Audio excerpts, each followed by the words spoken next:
Dewa Abhasara Hyata. Ya, artinya ya kami akan tinggal dengan bahagia, dengan sangat bahagia tanpa adanya rasa cemas atau kegelisahan. Ya, di sini tanpa keserakahan, tanpa niat jahat dan juga tanpa kebodohan batin, seperti Brahma Abhasara, kami akan tinggal dengan penuh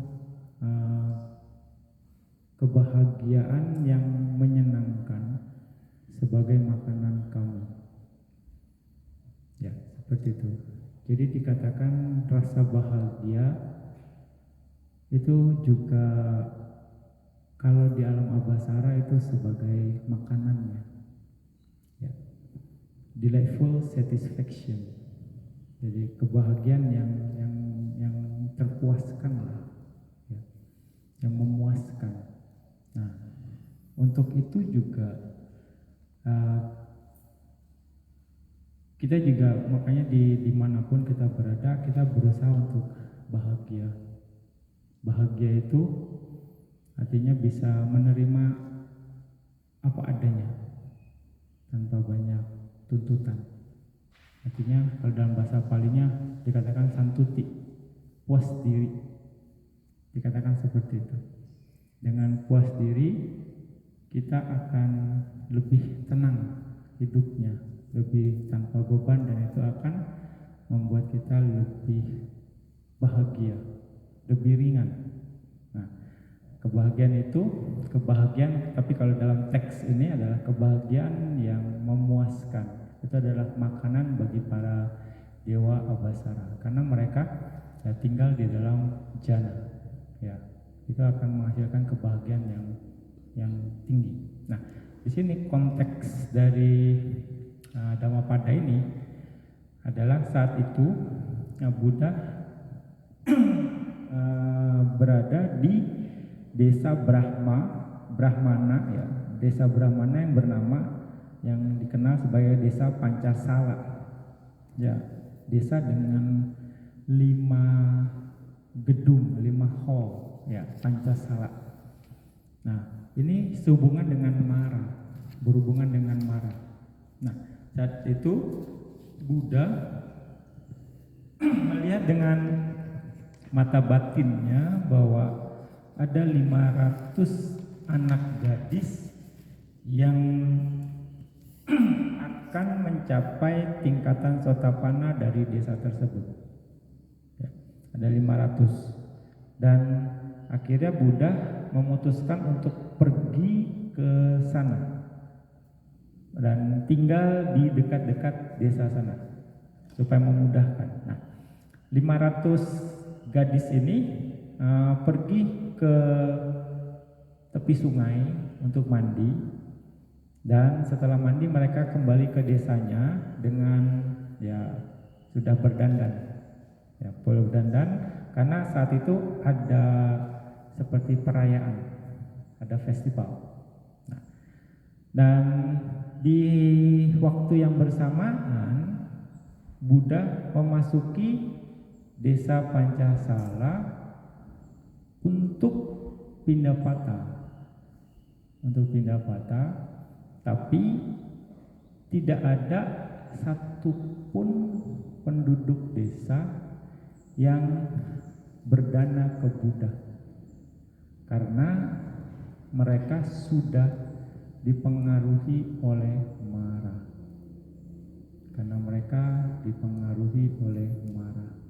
Nah, waktu kembali dari desa itu, Buddha bertemu dengan Mara dan bertanya Maranya ke Buddha, apakah dia dapat makanan enggak? Maksa nanyanya, dapat makanan enggak gitu. Nah, tapi dia menyamar, Maranya itu menyamar saat itu, mungkin jadi penduduk desa. Nah, Buddha melihat tangannya Mara, ya, tangannya marah, artinya Buddha melihat ini karena marah Buddha nggak dapat makanan, nggak dapat pindapata gitu ya, nggak ada yang kasih makan pada hari itu karena kerjaannya marah. Ya lalu Buddha bilang, oh marah jahat ini karena Anda yang mempengaruhi, karena Anda yang membuat penduduk desa seperti mencuekkan saya, seperti melawan saya karena Anda. Ya. Nah, karena mereka sudah Anda pengaruhi pikirannya, makanya mereka tidak mau memberikan dana kepada saya. Gitu. Nah, benar kan? Buddha bilang seperti itu. Nah, Mara diam saja, tidak menjawab pertanyaan dari Buddha. Ya. Nah, tapi dia berpikir, bagaimana nih kalau rasanya ngerjain Buddha? Ngerjain Buddha kayaknya menyenangkan. Mara berpikir begitu. Artinya Buddha disuruh balik lagi ke desa itu, digoda ke desa itu dengan tujuan kalau Buddha ke sana dia mau hina, Mara itu mau hina Buddha, atau juga biar penduduk desa ngehina Buddha, berbuat jahat kepada Buddha. Mungkin udah datang kok balik lagi gitu. Nah, supaya penduduk desa bikin kamu buruk kepada Buddha. Ya. Jadi supaya mereka menghina, dan dengan ya seperti itu, dengan membuat kayak joke gitu. Ya. Lalu kayak candaan. Nah, lalu dia menyarankan, Buddha, kenapa Anda nggak balik lagi ke desa? Mungkin saat ini Anda akan dapat makanan. Mara bilang seperti itu. Mungkin saat ini kalau Anda balik lagi, Anda akan dapat makanan. Nah, tapi ketika itu si 500 gadis ini datang, mendekat, melihat Buddha. Jadi sebelum Buddha, pokoknya Buddha lagi bercakap-cakap sama Mara, gadis-gadis itu 500 itu datang melihat Buddha dan memberi hormat kepada Buddha. Nah, ketika itu di hadapan 500 gadis itu, dia mau dibilang di hadapan orang banyak, Mara ngomong kayak ngeledek, istilahnya malah ini mengejek Buddha gitu. Oh Buddha, karena Anda nggak dapat makanan hari ini, pagi ini, Anda pasti akan merasa lapar nih. Diledek seperti itu Buddha. Anda akan merasa lapar, supaya penduduk desa terpengaruhi, terprovokasi untuk juga mungkin ngetawain Buddha. Oh Buddha nggak dapat makan, gini gitu. Nah, jadi supaya penduduk desa bikin kamu buruk. Jadi niat Mara seperti itu. Jadi melontarkan candaan biar di-reply, biar disambut sama yang lain, diledek lah atau bagaimana, atau mungkin dihina. Oh masa Buddha nggak dapat makan, berarti kurang powerful nih gitu. Kira-kira seperti itu candaan. Nah, tapi Buddha menjawab seperti itu, menjawab, oh Mara yang jahat, walaupun kami tidak mendapatkan makanan, kami akan seperti Dewa Brahma Abasara yang akan hidup hanya dengan menikmati piti. Ya, dengan hidup hanya menikmati piti atau kebahagiaan yang sangat memuaskan dan kegembiraan dalam jana. Kemudian dalam jana kami akan tinggal dengan penuh bahagia dan gembira di dalam Dhamma. Ya. Jadi Buddha menjawab, ya, bukan karena makanan kami bisa dikatakan hidup bahagia, tapi kami akan seperti Dewa Brahma yang akan merasa bahagia dengan tinggal ya di dalam jana itu sendiri, dalam Brahma Abhasara, gitu, seperti Dewa Abhasara, ya, Dewa Brahma Abhasara. Nah, makanya lebih ya kami akan hidup bahagia tanpa adanya kecemasan atau kegelisahan seperti Brahma Abhasara. Kami akan hidup dengan penuh kegembiraan seperti sebagai makanan kami, seperti itu.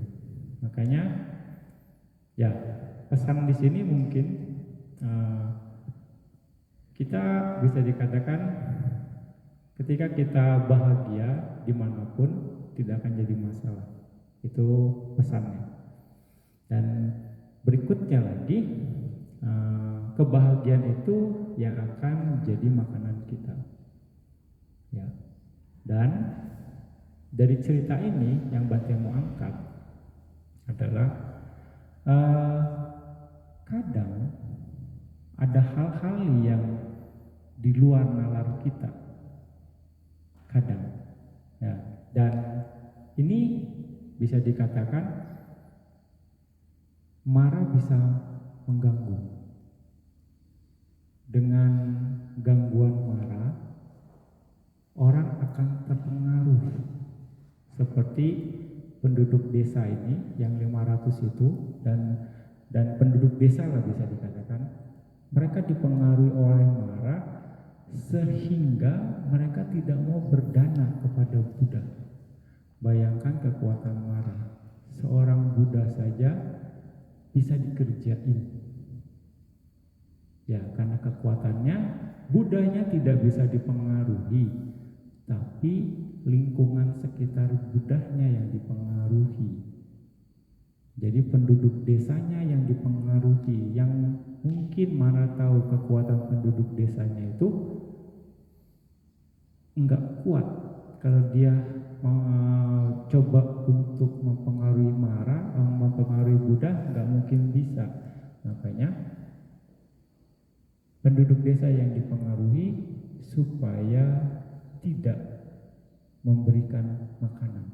Artinya ditutup, mau dibilang istilah orang zaman sekarang ya, ditutup matanya, jadi nggak ngeliat apa-apa, nggak ada keinginan untuk memberikan makanan, atau mungkin juga seolah-olah nggak melihat Buddha, dipengaruhi oleh marah, dan akhirnya penduduk desa itu tidak bisa berpikir dengan jernih, tidak bisa berpikir dengan baik, dan akhirnya tidak mendapatkan kesempatan.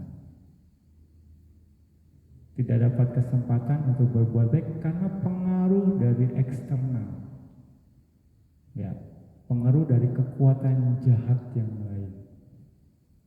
Ya, ini yang harus juga kita sadari, bahwa kadang kita nggak berpikir secara rasional. Kadang kita nggak bisa berpikir secara jernih. Mungkin saja ada pengaruh secara eksternal. Kalau biasa-biasanya sih enggak, tapi kok ini enggak biasa. Ya, apalagi yang berhubungan dengan pelaksanaan Dhamma, itu akan banyak sekali halangan, akan banyak sekali rintangan. Karena secara prinsipnya marah tidak akan senang ketika ada orang yang praktek Dhamma dengan baik. Marah akan mengganggu, seperti itu. Dan pada akhirnya karena pengaruh oleh marah, dipengaruhi oleh marah, ya, penduduk desa tidak mendapat kesempatan untuk berbuat baik. Karena mereka dipengaruhi oleh marah, akhirnya mereka tidak mendapat kesempatan. Karena mereka nggak bisa berpikir dengan baik, mereka nggak bisa berpikir dengan jernih, dan mereka nggak melihat kesempatan berbuat baik. Ya enggak? Buddha padahal yang istilahnya yang menjadi subjek kebajikannya. Tapi kalau memang belum waktunya dan karena dipengaruhi oleh marah, mereka tidak akan mendapat kesempatan akhirnya. Seperti itu. Ya. Jadi karena pengaruh itulah kadang orang tidak bisa berpikir dengan jernih, sehingga akhirnya tidak punya kesempatan untuk berbuat baik, bahkan bisa melakukan kesalahan fatal. Makanya kita perlu memperkuat diri kita dengan baik, ya kan, supaya bisa terkendali, supaya tidak terpengaruh oleh hal-hal mau internal ataupun eksternal. Bisa dikatakan seperti itu. Berkaca dari cerita ini, marah begitu hebat, dan enggak cuma sekali, berulang kali mereka berusaha untuk mengganggu Buddha, ya kan, berusaha untuk mengganggu murid-muridnya Buddha juga, ya enggak. Murid Buddhanya enggak bisa, ya sekitarnya yang akan digoda, sekitarnya yang akan diganggu, sehingga membuat ketidaknyamanan, sehingga ya mereka akan merasa tidak nyaman, dan mungkin bahkan ya bisa dikatakan melakukan kesalahan. Maksudnya marah di sini supaya Buddha balik lagi, supaya nanti Buddha dicemooh oleh penduduk desa, akhirnya penduduk desa melakukan karma buruk. Dengan begitu fatal, ya kan, sudah tidak punya kesempatan berbuat baik, ini malah menghina atau menjelek-jelekkan, ya, ini karena pengaruh marah. Ya, di sini sebagai refleksi kita, ada kondisi seperti ini. Kayak kita akan bisa lihat, kadang ada yang tidak bisa berpikir dengan baik, dengan jernih, mungkin karena pengaruh dari yang lain, mungkin. Kalau cerita ini, nah makanya kita harus bisa memahami ini, kita harus bisa happy, kita harus bisa puas, ya, karena memang sekali lagi ini bagian dari karma kita. Kalaupun kita menghadapi kondisi tersebut. Nah, jadi di sini kita harus hati-hati, khususnya terhadap hal-hal yang berhubungan dengan pengaruh eksternal. Makanya kita harus perkuat internal kita. Ya, karena balik lagi itu ada pola-pola itu, dan Buddha sering kali lakukannya, dan ya marah akan sangat mengganggu ketika seseorang yang memang praktek dhamma dengan baik. Marah tidak senang. Ya. Terus juga lebih lanjut lagi, ada 5 jenis marah. Ya, 5 jenis marah. Yang pertama kanda marah. Kanda marah ini badan ini, pancakanda. Ini dibilang marah juga, istilah marah. Karena apa? Dengan badan ini kita bikin karma baik atau karma buruk. Karena badan ini kita bikin kemelekatan, ya kan? Yang akhirnya kita terus di samsara. Nah, ini kanda marah. Lalu yang kedua, abhisangkara marah. Abhisangkara marah ini adalah akibat dari karma buruk berbuah. Abhisangkara marah itu pun dikatakan sebagai marah, karma buruk berbuah. Nah, kita harus bisa paham, ya, kalau karma buruk berbuah, kita harus meresponnya dengan baik. Bukan dalam artian kita menikmati ya karma buruk itu, enggak. Tapi kita harus menyikapinya dengan baik. Bisa dikatakan karena marah sedang menggoda. Ya. Kalau kita meresponnya dengan tidak baik atau tidak tepat, ya kita bisa dikatakan terjerat oleh marah itu sendiri. terjerat oleh permainan marah itu sendiri. Ketika ada kondisi yang tidak menyenangkan, menerpa kita. Kondisi tidak menyenangkan kena ke kita, itu berarti karma buruk berbuah.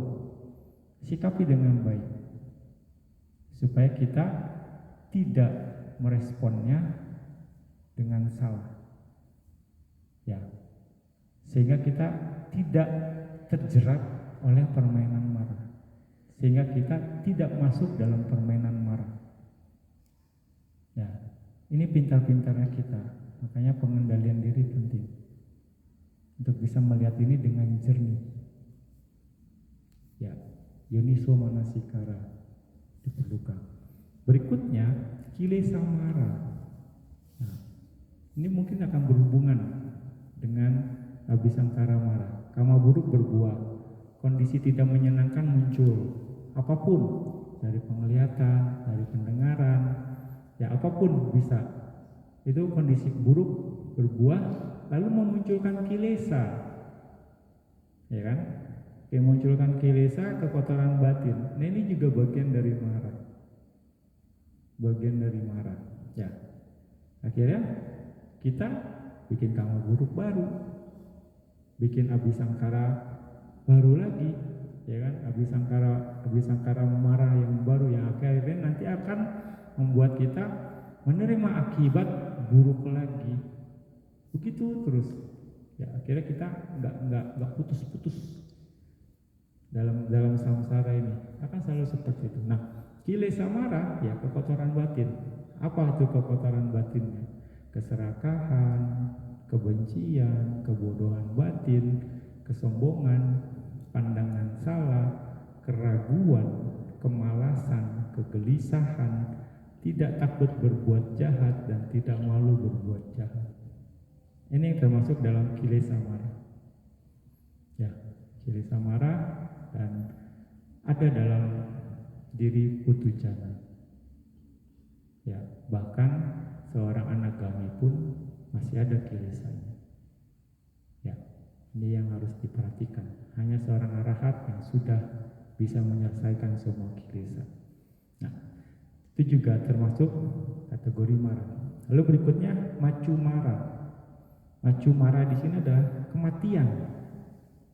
Kematian sebagai penghalang tujuan. Kematian sebagai penghalang tujuan. Kita misalnya berlatih, kita misalnya mau mencapai tujuan menembus dhamma, merealisasi dhamma, tapi dalam perjalanan itu ya kita menemui macu mara ini, ya kita nggak akan mencapai tujuan, ya kan?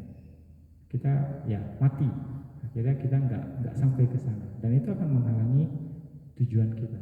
Belum tentu di kehidupan berikutnya kita akan bertemu lagi dengan ajaran dhamma itu sendiri. Bisa dikatakan seperti itu. Nah, akhirnya kita terus terseret oleh arus samsara itu sendiri. Itu macu mara. Lalu yang kelima, dewa puta mara. Ini makhluk dewa, alam dewa. Ya. Dewa mara sebagai makhluk, dan ini yang selalu menggoda Buddha dan murid-muridnya, mengganggu karena dia sangat powerful, sangat kuat sekali, dan tidak senang kalau ada orang yang bisa misalnya terbebas dari penderitaan. Ini ciri ya atau kebiasaan dari Mara. Dan Mara itu salah satu dewa di alam para nimita wasawati. Banyak para dewa juga yang di sana, tapi hanya satu dewa Mara ini yang selalu mengganggu di setiap kehidupan Buddha. Tapi gak cuma Buddha Gautama saja, Buddha-Buddha yang lain pun ada maranya. Ya, seperti itu. Nah, ini tentang 5 jenis mara. Ya, jadi kita harus mengenali ini dengan baik. Ya, kita harus mengenali ini dengan baik. Yang pertama, kanda mara. Yang kedua, abhisangkara mara. yang ketiga kilesa mara, yang keempat macu mara, yang kelima dewa buta mara. Ya, kita harus mengenal ini dengan baik supaya kita tidak terjerat.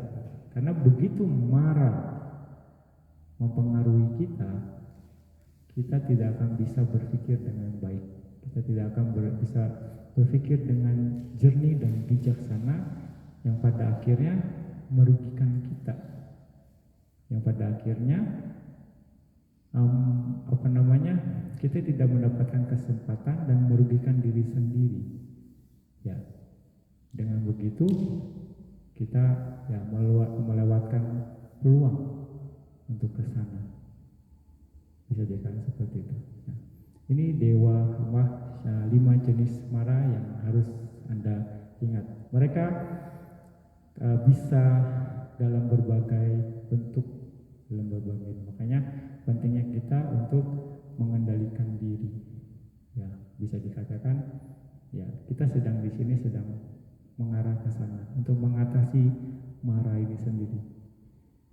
Nah, tapi bisa dikatakan mara akan mempunyai celah dimanapun. Ketika melihat ada kelemahan, mara akan mencoba masuk dari sana. Ya, makanya kita harus bisa saling mengingatkan satu dengan yang lain, terutama dalam komunitas. Ya, mengingatkan bahwa mara akan selalu mengganggu, baik secara makhluk ataupun eksternal ataupun internal, akan selalu ada marah mengganggu yang akhirnya kita tidak mendapatkan keinginan yang kita ingin capai, atau kita tidak mencapai tujuan yang akan kita capai, menghambat tujuan itu sendiri, dan ini akan menghalangi kita. Ya, seperti itu. Nah, oleh karena itu kita harus mempersiapkan diri dengan baik. Nah, dikatakan di sini dalam Majjhima Nikaya juga untuk seseorang yang penuh pengendalian diri, terutama untuk para meditator, para yogi, ya, dikatakan seyogyanya, sekiranya para yogi itu seperti air yang seimbang, tidak bergejolak, tidak bermasalah, dan murni alami. Dan perumpamaan seperti itu. Begitu juga para yogi yang tekun atau sungguh-sungguh melepaskan tipu daya, sindiran atau kepura-puraan. Jadi harus sungguh-sungguh tenang, tidak bergejolak, tidak bermasalah, betul-betul murni alami. Lalu seperti air yang tenang dan sejuk alami, begitu juga para yogi yang tekun atau sungguh-sungguh karena rasa belas kasihan pada semua makhluk dan mengharapkan untuk kesejahteraan mereka harus memiliki kesabaran, cinta kasih, dan kasih sayang.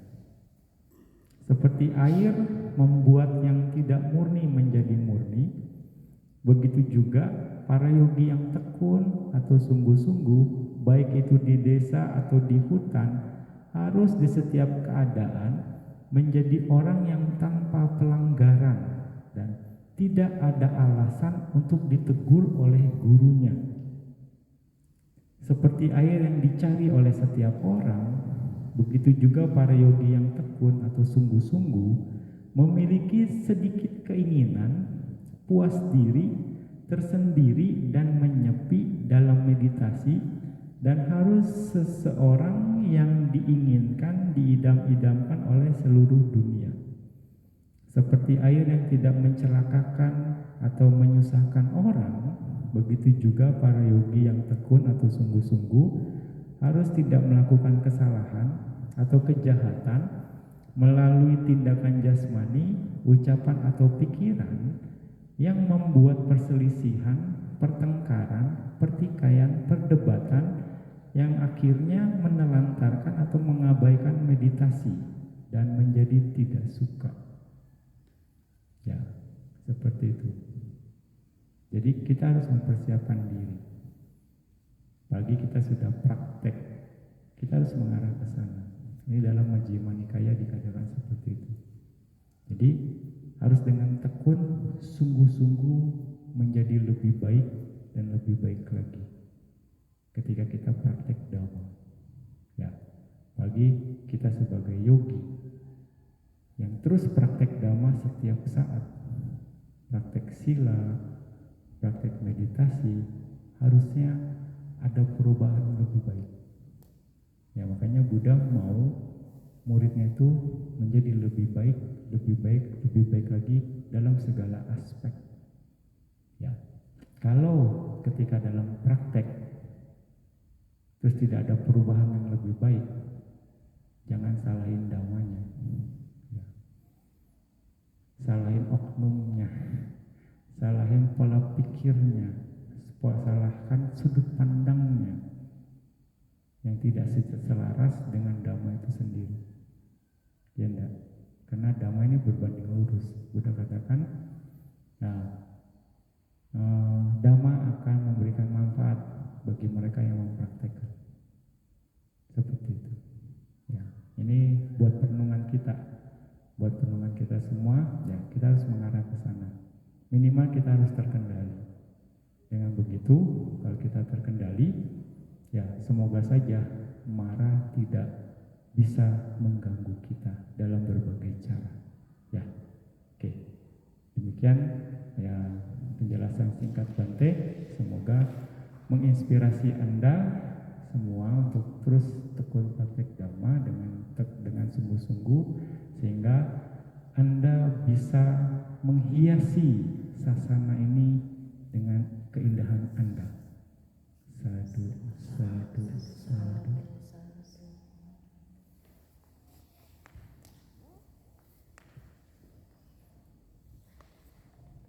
Oke, ya.